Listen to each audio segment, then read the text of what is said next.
My appointment was cancelled for being 5 minutes late? I guess I have to reschedule. This happened about 4 years ago, when I got a summer job at my university. The job was working for professors that I had worked with before, and they asked me last minute to teach a summer workshop to 9th and 10th graders. So with less than 2 weeks before the camp starts, I have a bunch of paperwork to do first, including clearances that say I can work with kids. One of these is an official FBI check for which they need my fingerprints.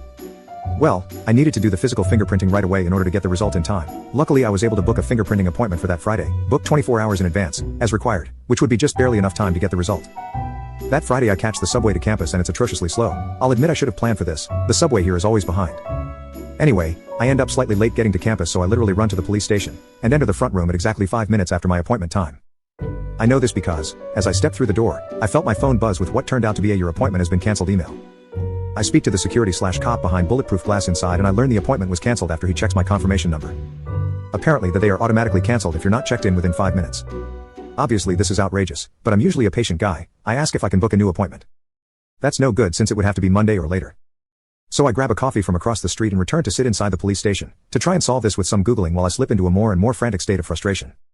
I can't find anywhere in the city that can fingerprint me before Monday. But here's what really pushed me over the edge. While I'm sitting there, at this point 30 minutes past my appointment time, someone else comes in for fingerprints. She shows up 5 minutes early.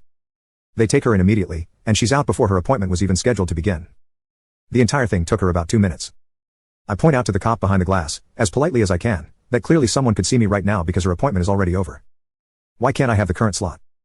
But, the cop insists that since my appointment was cancelled, my registration info was no longer in the system and I can't be seen today. That's when the idea comes to me, and I confirm with him that showing up early is not a problem, because they would have my appointment and registration info in the system. You see where I'm going with this? So I quietly sit back down and take out my phone. About 10 minutes later, I calmly approach him again and say, "Hello, I have a new appointment to be fingerprinted. I'm about 72 hours early." I have never seen such an exasperated sigh in my life. But he checked my new confirmation number and everything was in order. Within 10 minutes, I was walking back out after getting fingerprinted.